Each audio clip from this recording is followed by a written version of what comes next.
Pemirsa, pelaku pariwisata Bali mendesak pemerintah Provinsi Bali untuk mengimplementasikan hasil pungutan wisatawan asing PWA secara strategis di bidang lingkungan dan budaya.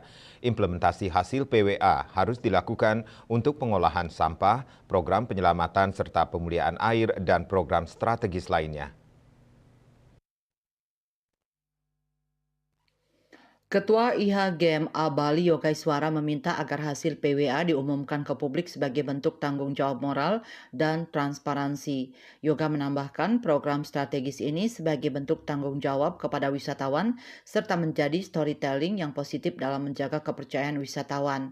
Pihaknya mendukung penuh kebijakan ini untuk kebaikan Bali. Namun implementasinya harus strategis, tepat sasaran, dan terukur. Selain itu, pelaku pariwisata juga meminta penyempurnaan sistem PWA, baik teknis dan non-teknis, agar bisa mengoptimalkan proses pemungutan dari wisatawan asing yang berlibur ke Bali. Ketua PHRI Badung Agung Rai Suryawijaya menolak keras adanya wacana kenaikan pungutan wisatawan asing menjadi $50 Amerika Serikat.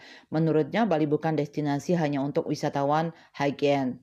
Seluruh stakeholder di Bali harus bisa mendapatkan kebermanfaatan dari pariwisata secara berkelanjutan.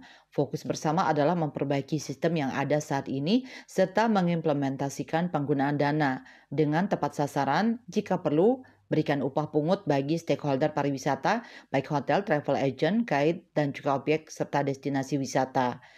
Sementara itu, Ketua NCPI Bali Agus Mahausada mengingatkan bahwa Peraturan Daerah Provinsi Bali Nomor 6 Tahun 2023 tentang pungutan bagi wisatawan asing adalah untuk pelindungan kebudayaan dan lingkungan alam Bali.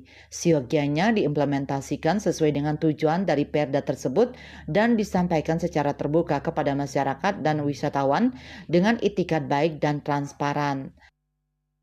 Cita Maya Bali Post melaporkan.